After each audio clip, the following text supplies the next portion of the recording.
ইসলাম বলে তোমার স্বামী যদি তোমাকে ডাকে তাহলে সব কাজ ছেড়ে দাও এবং তার জন্য হাজির হও।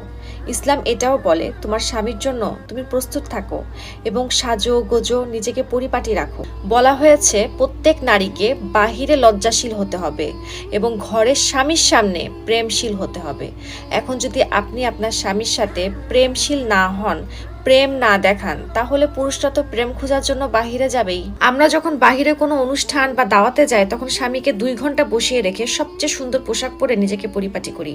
আর স্বামীর সাথে যখন কোথাও ঘুরতে যাই তখন আমরা 1 মিনিটে ঘরে যেটা পরে আছে সেটা পরে স্বামীর সাথে বের হয়ে যাই। অথচ যেখানে ইসলাম বলে একজন স্ত্রী যদি তার স্বামীর জন্য সেজে গুজে নতুন জামা পরে আর স্বামী যদি খুশি হয়ে সেই স্ত্রীর দিকে একটা দাঁতও বের করে হাসে, তাহলে আল্লাহ তাআলা সেই স্ত্রীর আমল নামায় একটা নফল হজের সোয়াব লিখে দেন। সুবহানাল্লাহ। তাহলে ঘরে বসে যদি শুধু স্বামীকে খুশি করে এত সহজে এত বড় সোয়াব পাওয়া যায়, তাহলে আমরা নারীরা কেন এই সুযোগ নিব না?